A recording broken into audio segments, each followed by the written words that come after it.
दोस्त को सलाम कि आप लोगों ने मेरा वीडियो देख रहे हैं। हम लोग एमएम ट्रिप की दूसरे पार्ट में अभी आ गए हैं। मैं जो लोग मेरा वीडियो पहले बार देख रहे हैं, मैं उन लोगों को बता देना चाहूँगा कि आप लोग डिस्क्रिप्शन बॉक्स में जाइए और पार्ट पहला देख लीजिए। वहाँ पे एक्चुअली हेतमपुर का एक बड़ा राज पैलेस और मामा बागने पहाड़ के मतलब उसके विषय बहुत सारी जानकारी दिया गया है। फिलहाल हम लोग यहाँ से जाएंगे बॉक्रेश्वर हॉट स्प्रिंग के लिए, जो ऑलमोस्ट 14.2 किलोमीटर है। लंच हम लोग एक्चुअली लेके आए थे, तो फिलहाल लंच एक अच्छी जगह पे खड़ा होके वहाँ पे गाड़ी पार्किंग करके वहाँ पे गाड़ी के अंदर ही हम लोग लंच कर लेंगे। मगर फिलहाल जब आप लोग मामा भागने पहाड़ से निकल के बॉक्रेश्वर हॉट स्प्रिंग की तरफ जाएंगे तो एक स्ट्रेचेस आपको रास्ता मिलेगा और रास्ते का हालत बहुत खराब है। मालूम नहीं है क्योंकि इस रास्ते के ऊपर बहुत सारे ऑफिस वगैरह है और सबसे बड़ा बात है कि यहाँ पे एक अच्छा पर्यटन स्थल है। तो इसके सारे जानकारी मतलब इतना अच्छे एरिया पे रास्ता कैसे खराब होता है मालूम नहीं है। तो मैं सभी को बोलूँगा कि आप लोग सब थोड़ा धीरे सावधानी बरत के गाड़ी चलाएंगे यहाँ से। और 14.2 किलोमीटर है यहाँ से बॉक्रेश्वर हॉट स्प्रिंग। चलिए वहाँ पे जाते हैं। वहाँ पे जाके उसके बाद उस बॉक्रेश्वर हॉट स्प्रिंग की जानकारी आप लोगों को देते हैं। बॉक्रेश्वर जो व्हाइट हॉट स्प्रिंग है वहाँ पे हम लोग पहुँच गए हैं। गाड़ी हम लोग ने पार्किंग यहाँ पे की है और अंदर आने के समय 30 रुपये लिए। क्यों लिया और मालूम नहीं है। फिलहाल हम लोग यहाँ से हॉट स्प्रिंग होके घूम के निकल जाएंगे। पूजा वगैरह जो है वो नहीं देंगे क्योंकि इतना समय नहीं है, पहुँचना भी है, देख लेंगे। और नहाना का तो इच्छा था मगर शायद वो नहीं हो पाएगा क्योंकि और जो बात एक ही है कि टाइम थोड़ा कम हो गया। देखते हैं। बॉक्रेश्वर जो मीनिंग है एक्चुअली लॉर्ड शिवा के ऊपर ही जाता है। माइथोलॉजिकली ये जाना जाता है कि एक सत्य युग में लक्ष्मी और नारायण की जब शादी हो रहा था तब वहाँ पे एक मुनि था जिसका नाम था सुब्रत मुनि। उन्होंने इनवाइटेड था वहाँ पे, तो उन्होंने गए थे मगर इंद्र की तरह उनको थोड़ा अपमान लगा था। इसके वजह से उन्होंने कुछ बता नहीं पाया मगर उसकी वजह से ही उन्होंने 8 ट्रिपल्स हो गया उनके बॉडी में। तो तहाँ से वो अष्टवक्र हो गया। उसके बाद बहुत दिन वहाँ पे तपस्या मेडिटेशन करने के बाद शिव जी के आशीर्वाद से उन्होंने फिर से ठीक हो गया था। तो ये है यहाँ का हिस्ट्री। तो ये सुनने में बहुत ही बढ़िया लगता है। और यहाँ एक 51 शक्ति पीठस जो है ये यहाँ का एक शक्ति पीठ स्थल भी है, मतलब ये एक सेक्रेट प्लेस है। तो आप यहाँ पे आके पूजा अर्चना भी कर सकते हैं। बहुत बड़ा बड़ा यहाँ पे मंदिर है और एक नहाने की जगह मैं जो आप लोगों को अभी दिखा रहा हूँ ये एक्चुअल जगह है जहाँ पे आके आप नहा सकते हैं। बाकी जगह का टेम्परेचर बहुत ही ज्यादा है। यहाँ पे बहुत सारे कुंड है तो जिससे यही एक है जहाँ पे आप लोग नहा सकते हैं।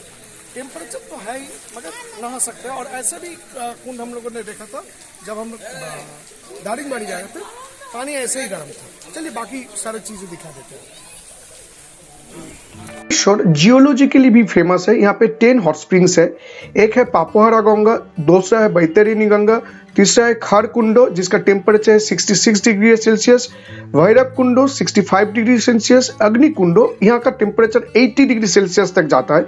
और ये जो सारे कुंड है ना, यहाँ पे बहुत सारे mineral, sodium, potassium, calcium, silicate, chloride, bicarbonate and sulphate ऐसा सब कुछ मिलता है और कुछ रेडियो एक्टिव एलिमेंट भी यहाँ पे दिखा जाता है। उसके बाद है दूध कुंड जहाँ से आपको सुबह के टाइम वो थोड़ा दूध के जैसे पानी हो जाने से उसको दूध कुंड बोला जाता है। उसका 66 डिग्री टेम्परेचर है। उसके बाद है सूर्य कुंड। सूर्य कुंड मीन्स सन, इसका टेम्परेचर 61 डिग्री हो जाता है। सेवत गंगा, ब्रह्म कुंड और अमृत कुंड, ये सारे बहुत सारे कुंड है यहाँ पे। और ये जो है ये बहुत ही गर्म है और यहाँ पे हीलियम गैस प्रोड्यूस होता है जिसको क्या होता है भाभा रिसर्च के तरफ से यहाँ पे स्टोर किया जाता है। और ये जो सारे जगह है बहुत अच्छी तरीके से मतलब घिरा हुआ है। तब भी मैं बताऊंगा अगर आपके साथ बच्चा है तो सावधानी बरतिएगा, कभी कहीं पे भी कुछ एक्सीडेंट हो जाएगा तो दिक्कत में पड़ सकते हैं, तो थोड़ा सावधानी बरतें। ये जो 51 पीट्स होता है, पीठोस्थान बोलते हैं ना, तो ये एक है। यहाँ पे सती माँ जो था उनका भ्रू जुगल गिरा था जिसको हम मन बोलते हैं। तो यहाँ का जो मंदिर है ये बहुत ही जागृत है। फिलहाल तो हम लोग मंदिर नहीं देखेंगे, यहाँ से घूम के देख के आप लोगों को दिखा के चले जाएंगे, बाद में बताएंगे। मैंने बताया था आप लोगों को यहाँ पे पूजा देने का तो इतना बात नहीं था, मगर उस टाइम रास पूर्णिमा था और मेरा मम्मी पापा भी थे हम लोगों के साथ। तो उन्होंने बोला कि इतना अच्छा दिन में आए और ये मंदिर थोड़ा बड़ा है तो यहाँ पे पूजा देके ही जाते हैं शिव जी को और दुर्गा जी को, दुर्गा माई को।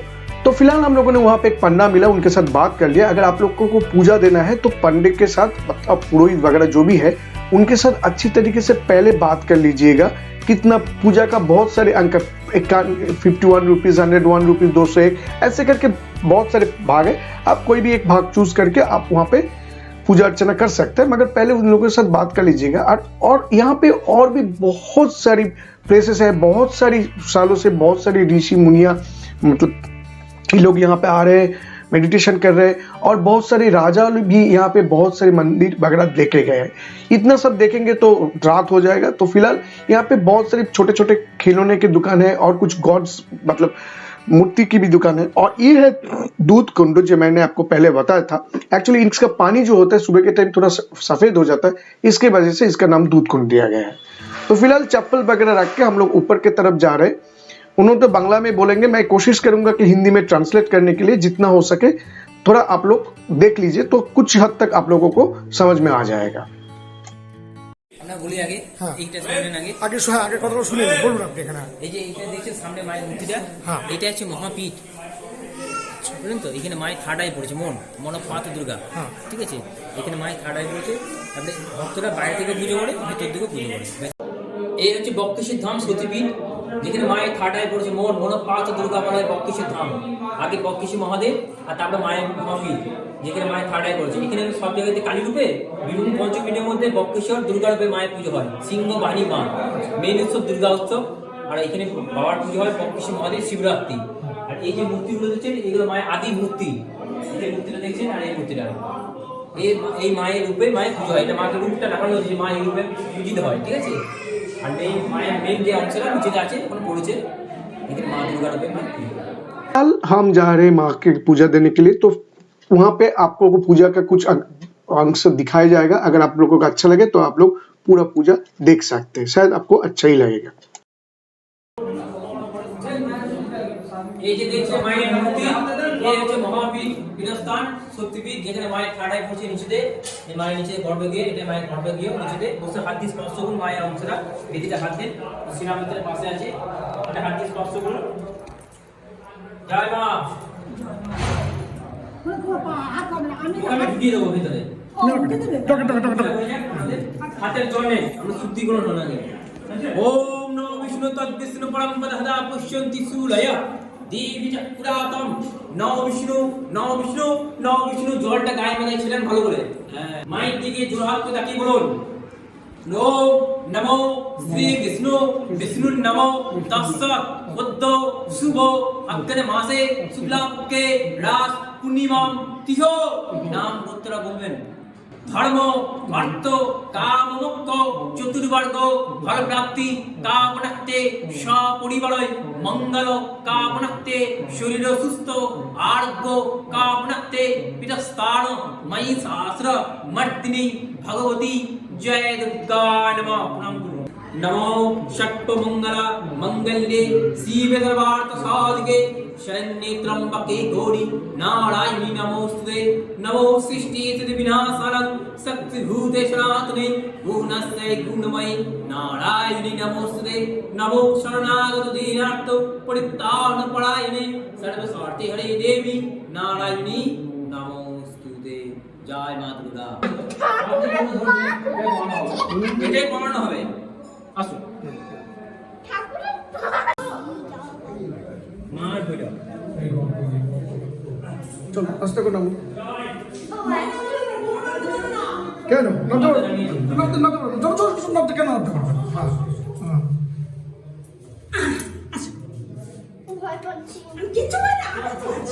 আমি শক্তিমান না। আজকে ধরুন। সকল नमो श्री विष्णु विष्णु नमो तत्सदुद्ध शुभ अग्नि मासे शुक्ला पक्षे रास पूर्णिमा तिथो। नाम গোত্র বলবেন। সোম বেড়া শান্তিল গোত্র, সারনা বেড়া শান্তিল গোত্র। সব পরিবার মঙ্গল কামনার্থে, শরীর সুস্থ আরোগ্য কামনার্থে, বক্কেশ্বর ক্ষেত্রে পাড়ো পুটুক করে গো আসতে নাম। ওম নমঃ শিবায়। বুঝলেন? হর হর মহাদেব।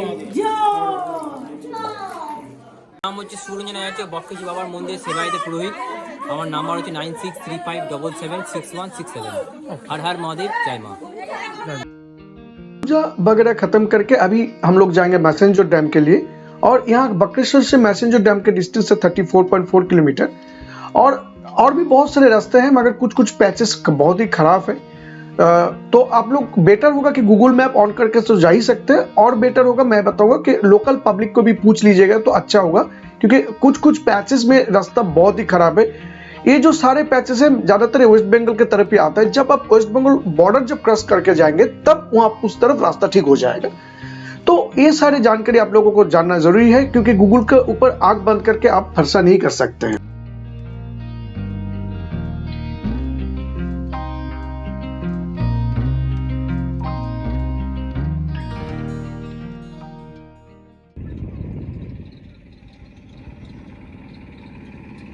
ये है मैरेक्सी रिवर, इसके ऊपर से जाना पड़ेगा। और एक्चुअली वो जो मसानजोर डैम और कनाडा डैम है, पानी वहाँ से ही आता है। फिलहाल तो यहाँ पे बारिश जो हो गया तो हो गया। अभी फिलहाल यही दिख रहा है। अभी भी वहाँ पे कुछ काशफुल नज़र आ रहा है और सनसेट होने वाला है, तो नज़र मतलब व्यू बहुत बढ़िया है। यहाँ से आपको काशफुल नज़र आएगा। ये देखिए अभी भी यहाँ पे काशफुल है, बहुत सुंदर लग रहा है।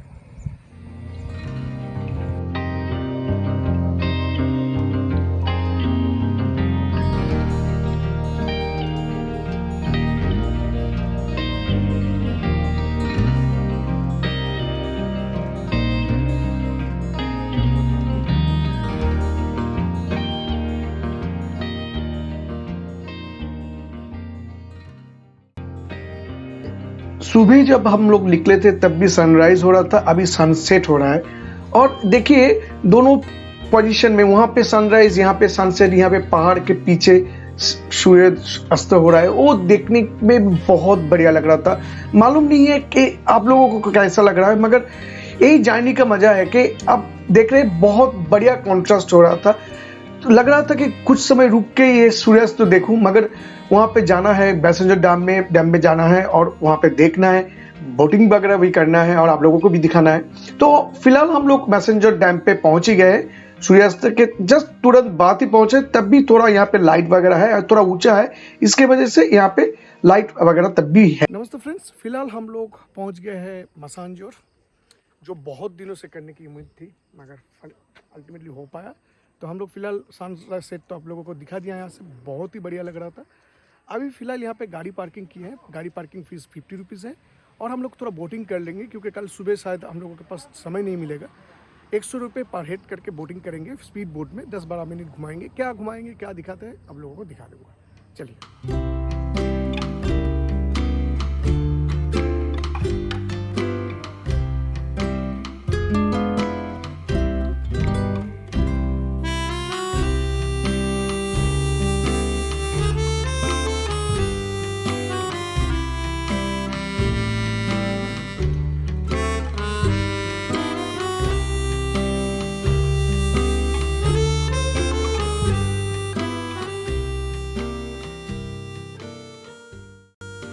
बोटिंग की बहुत सारे ऑप्शंस है, मगर फिलहाल हम लोग देर करके आए तो एक ही ऑप्शन हम लोगों को मिला, जो 100 रुपये में बोटिंग कर सकते हैं। 10-12 मिनट का टूर होगा और ये एक छोटा सा द्वीप में लेके जाएंगे आपको।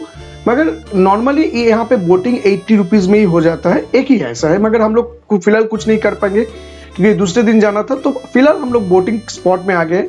और यहाँ पे फ्लोटिंग एक ब्रिज है, उसके ऊपर से हम लोगों को बोटिंग करने जाना है और बोटिंग की मजा लेना है।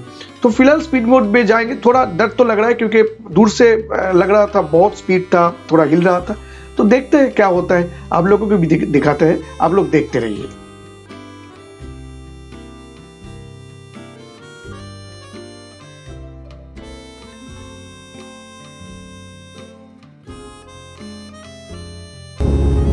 बोटिंग स्टार्ट हो गया। पहले दूर से जैसे दिखने में डर लग रहा था, मगर वहां पे बैठने के बाद ऐसा कुछ मालूम नहीं हो रहा था। और हम सभी लोग, जितने भी लोग थे, बहुत सारे एंजॉय कर रहे थे। बहुत स्पीड में जा रहा था और मैं बताऊंगा कि यहाँ पे लाइफ जैकेट वगैरह है, जब भी कुछ प्रॉब्लम नहीं होने वाला है तब भी रिस्क नहीं लेना है। लाइफ जैकेट जो है डेफिनेटली आप लोग पहन लीजिएगा, यहाँ पे इसी में ही सेफ्टी है।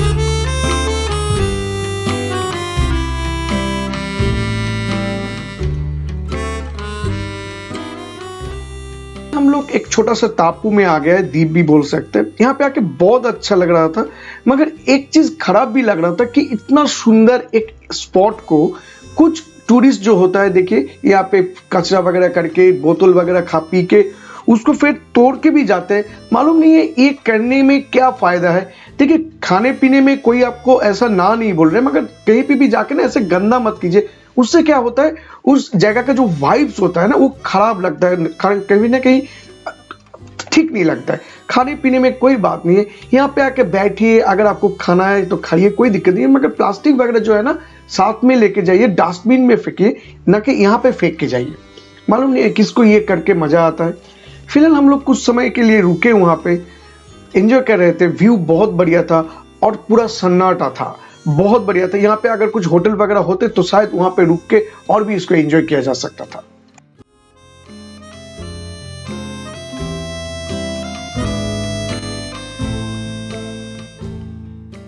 हम होटल मयूरक्सी में आके रुक गए। गाड़ी पार्किंग की बहुत सारी जगह है। फिलहाल हम लोग जाएंगे रिसोर्ट, मतलब रिसेप्शन में जाके फॉर्मेलिटीज वगैरह कुछ काम कंप्लीट करके रूम में जाएंगे और आपको वहां पे रूम टूर भी दिखाएंगे। और इससे पहले एक टाइम लैप्स देख लीजिए।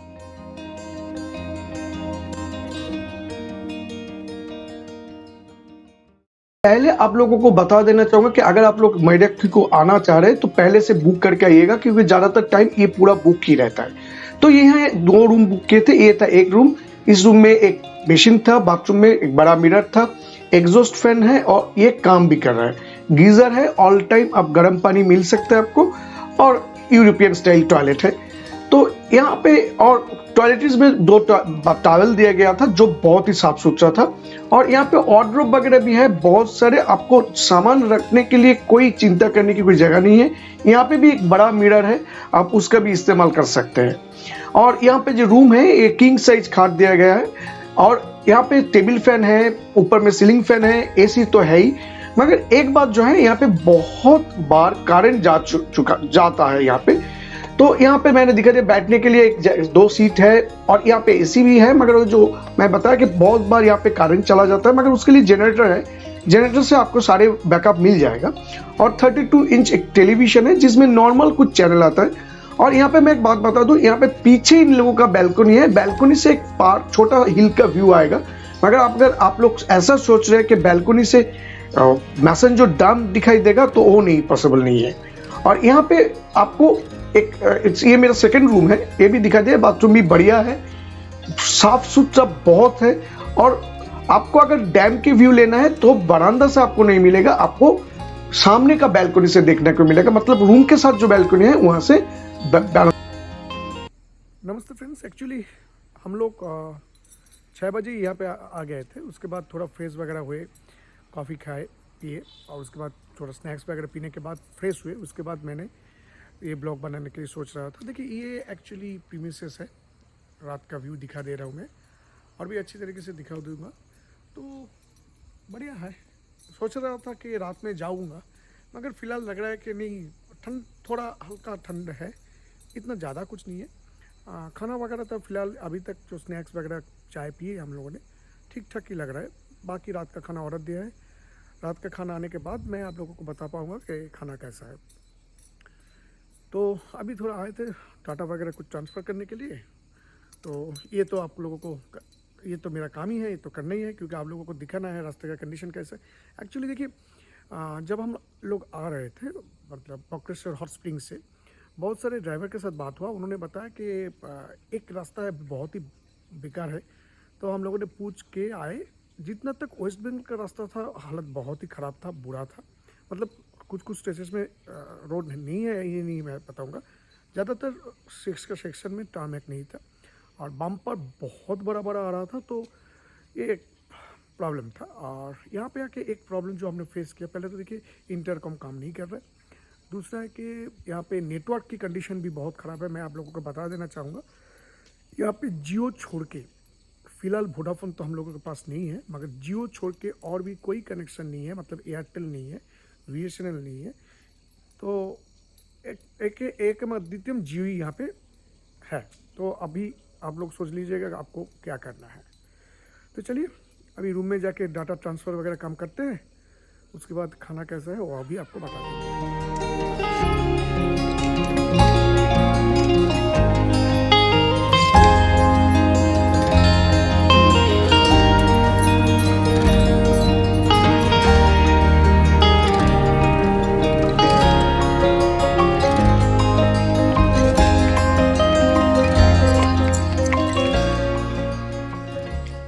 স্টার্ট, খেলা হোক না, জ্বলছে না একটা লাইট। এবার ভাইকে দাও।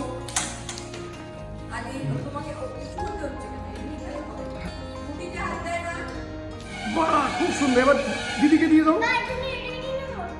তুমি খুলে ফেলেছো হেডফোন? ওকে, দিদিকে দাও, দিদিকে পাস করো। Very good. अरे वाह, आज के लिए इतना ही। बहुत ही अच्छी तरीके से यहाँ पे सजाया गया है मायरियाक्सी रिसोर्ट को। नेक्स्ट ब्लॉग में मिलते हैं, आप लोगों को और भी कुछ अच्छी चीजें इन्फॉर्मेशन दिखाएंगे, देंगे। सब लोग सुस्त रहिए, अच्छे रहिए और मास्क पहनिए। Thank you for watching my video.